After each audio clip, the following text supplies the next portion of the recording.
Buongiorno, abbiamo fino ad ora visto le cose fondamentali, diciamo proprio i rudiments dell'arte, dell'armonia, della costruzione degli oggetti melodici e armonici.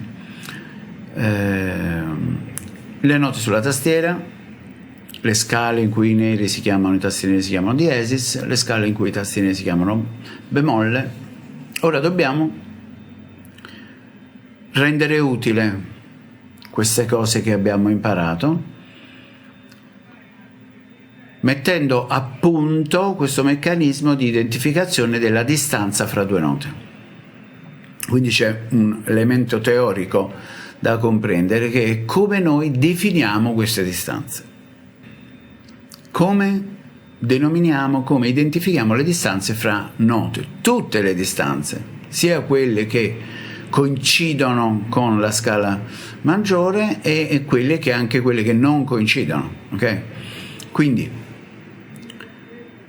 già parlando delle scale, parlando della tavola degli intervalli, abbiamo, immesso degli elementi anche senza grosse spiegazioni teoriche. Abbiamo detto di identificare, collegare, associare al posto che una nota occupa all'interno della scala un numero. Quindi sulla scala di Do, il Do, che è la prima nota, si chiama prima, Re seconda, Mi terza, eccetera eccetera.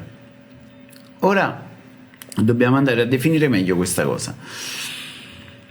Rimaniamo con l'assunto che le note che corrispondono le note che corrispondono perfettamente alla scala maggiore che parte da una nota, noi li definiamo con un numero e li chiameremo intervalli naturali, quindi intervalli che naturalmente stanno nella scala. Ora, come è facile vedere, in Do è facilissimo, perché siccome la scala è fatta tutta da tasti bianchi, quelli neri ovviamente sono quelli che stanno fuori dalla scala. Ci sono 5 note che, se parliamo di Do, sono i 5 tasti neri, e solo se parliamo di Do sono i 5 tasti neri, e quei tasti dobbiamo misurarli, definirli in qualche modo. E usiamo a questo scopo la stessa, prendiamo a prestito questo meccanismo dei bemolle e dei diesis che abbiamo usato per dare il nome alle note, lo usiamo anche per gli intervalli. Cioè,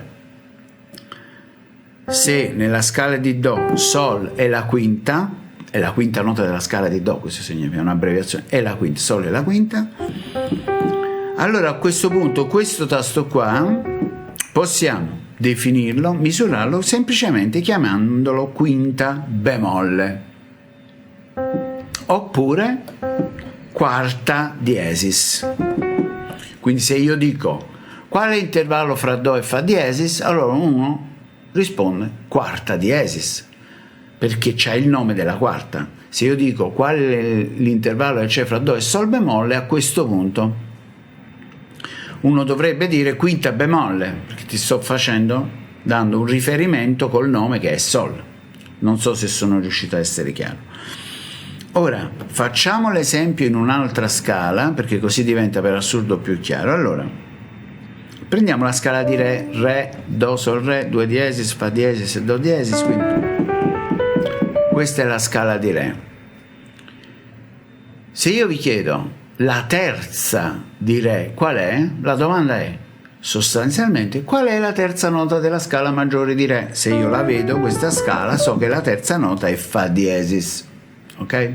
A questo punto, se io vi chiedessi ma qual è l'intervallo fra Re e Fa, a questo punto io vedo che è la terza accorciata, fra virgolette, e quindi dirò terza bemolle. Stessa cosa per esempio per la settima, la scala di Re è questa, Re, Mi, Fa diesis, Sol, La, Si, Do diesis, quindi Do diesis è la settima. Se io voglio misurare la distanza fra Re e Do, devo definirla come settima accorciata, settima bemolle. Se io per esempio invece volessi misurare la distanza fra Re e Sol, avrei la quarta, ma Re, Sol diesis, a questo punto avrei quarta diesis. ok? E quindi è fondamentale che voi impariate a calcolare queste cose, a memorizzarle, perché queste distanze poi ci permettono di sapere quali note usare per costruire accordi, melodie e tutto quello che ci serve per fare musica.